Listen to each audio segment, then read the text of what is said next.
This bill package has been labeled as a Reproductive Health Act. Reproductive Health Act. That seems harmless.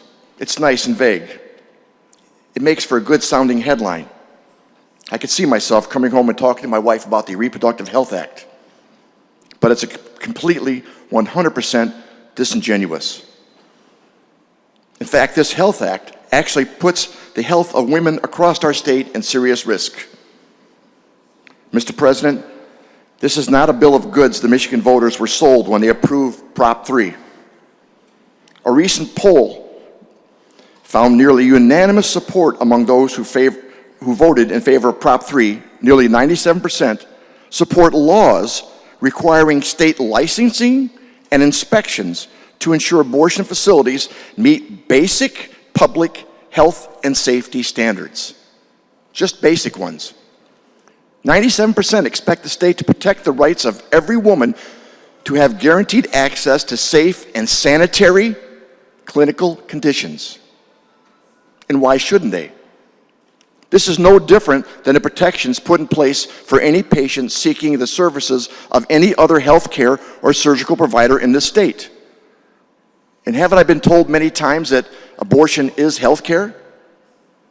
Yet the Reproductive Health Act put before us today would exempt abortion providers from this very reasonable oversight transparency.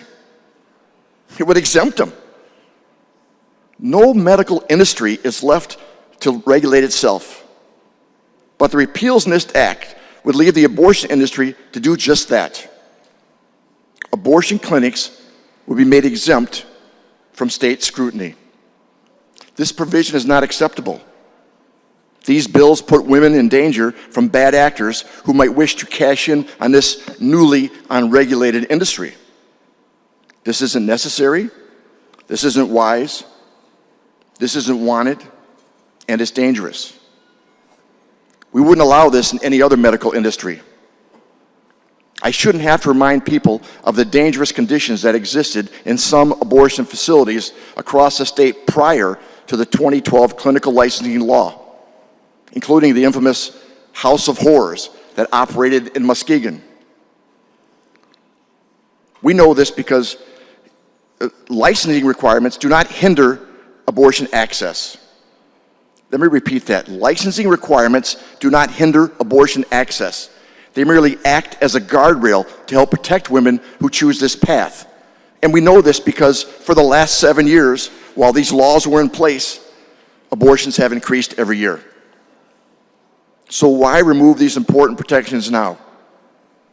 Why are we willing to put the abortion industry profits ahead of basic patient safety?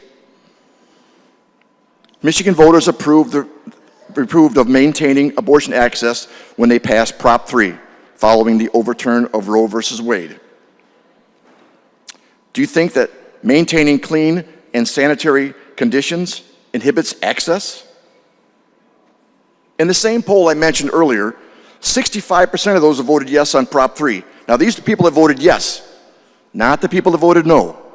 65% of the people that voted yes on Prop 3 also supported a 24-hour waiting period, which was widely accepted over the past 40 years. These same voters do not support removing basic health and safety measures aimed at protecting patients. These bills, Mr. President, go well beyond maintaining abortion access that was already available in Michigan under Roe. I will vote no on this radical health act.